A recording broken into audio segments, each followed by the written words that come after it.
દિલ્હીમાં મંથન ચાલી રહ્યું છે બીજેપીના ઉમેદવારોને લઈ. મોટા સમાચાર એ છે કે ગુજરાત ભાજપના ઉમેદવારોના નામની પેનલ તૈયાર થઈ ચૂકી છે. 100 બેઠકો ઉપર મંથન થઈ ચૂક્યું છે. ત્રણ ઉમેદવારોના નામની પેનલ બીજેપીના ગુજરાતના જે નેતાઓ દિલ્હી ગયા છે તેમને બનાવી છે અને આવતીકાલે પાર્લામેન્ટરી બોર્ડ સમક્ષ મૂકવામાં આવશે. ભાજપના અનેક મોટા નેતાઓની ટિકિટ કપાઈ શકે છે. જી હા, મોટા સમાચાર એ છે બીજેપીના અનેક મોટા નેતાઓની ટિકિટ કપાઈ શકે છે. ભાજપ વધુ નવા ચહેરાઓને ટિકિટ આપશે. આ સમાચાર છે.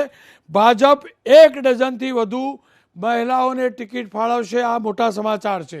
મારી સાથે दिल्ली विकासभाई जोड़ा है, विकास भदौरिया जोड़ा है. विकास, आप तो बीजेपी की हर खबर पे नज़र रखते हैं. शायद बीजेपी के कार्यकर्ता नेता नहीं रखते, इतनी रखते हैं, इतना कुछ जानते भी हैं और शायद वहीं से अंदर की बात बाहर आती है. हम लोगों के लिए मुश्किल होता है. आपके पास जो खबर आई है, कितने बड़े नेताओं की टिकट कट सकती है? क्या विजय रूपाणी सरकार में मंत्री थे, उन्होंने तैयारी की हो टिकट और चुनाव में सवार होने की, तो उनको सोचने का वक्त आ गया कि आपके पास टिकट नहीं होगी? जी हाँ, बिल्कुल. देखिए रौनक भाई, आप तो गुजरात के शहंशाह हैं, खबरों के शहंशाह हैं और आप भी इस बात को जानते हैं. लेकिन दिल्ली से जो खबरें निकल रही हैं वो मेरा काम है आप तक पहुंचाना, आपके दर्शकों तक पहुंचाना. देखिए 8 ऐसे मंत्री हैं जो विजय रूपाणी सरकार में मंत्री थे और विजय रूपाणी खुद, इन लोगों के टिकट खतरे में हैं.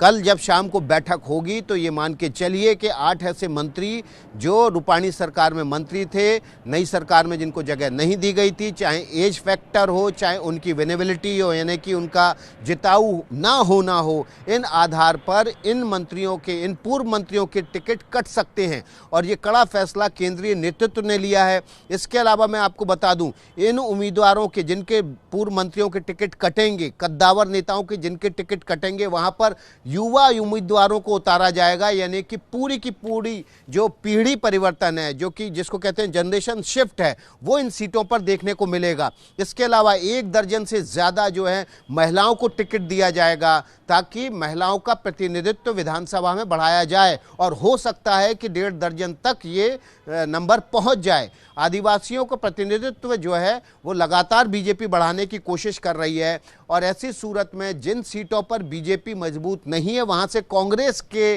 कैंडिडेट्स को लाकर टिकट दिया जाएगा ताकि बीजेपी की वहां पर धमक बढ़ सके और सीट को जिताया जा सके. इसके अलावा एक बहुत ही महत्वपूर्ण समाचार ये है कि 100 से ज़्यादा सीटें हैं, 100 से ज़्यादा विधानसभाओं पर बीजेपी ने अपने 3 जो उम्मीदवार हैं उनके पैनल फाइनल कर लिए हैं. इन 3 उम्मीदवारों के पैनल के साथ जो राज्य का नेतृत्व है, यानी कि प्रदेश अध्यक्ष CR पाटिल, उस पूरी सीट को लेकर कल जब केंद्रीय चुनाव समिति के सामने बैठेंगे तो उसके बाद एक उम्मीदवार का नाम तय होगा और कोशिश ये की जाएगी कि कल रात नहीं तो फिर परसों दोपहर तक ज़्यादातर गुजरात के विधानसभा उम्मीदवारों की घोषणा बीजेपी कर दे और अगर कुछ रह जाएंगे तो उनकी बाद में धीरे धीरे करके उनकी घोषणा होती रहेगी.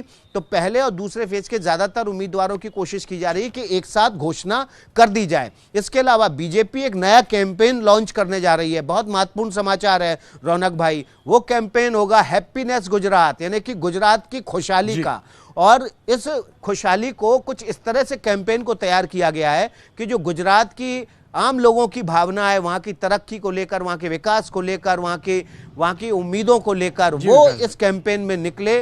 तो मैं खुश हूँ करके एक कैंपेन लॉन्च होगा जिसमें नर्मदा का पानी आखिरी कोने तक पहुँच रहा है गुजरात के. मैं खुश हूँ, गुजरात की उन्नति हो रही है इसलिए मेरी उन्नति हो रही है, मैं खुश हूँ. इस तरह का कैंपेन लॉन्च किया जाएगा. होर्डिंग, पोस्टर, बस, ट्रक और इसके अलावा ऑटो, डिजिटली हर तरह से इस कैंपेन को लॉन्च किया जाएगा.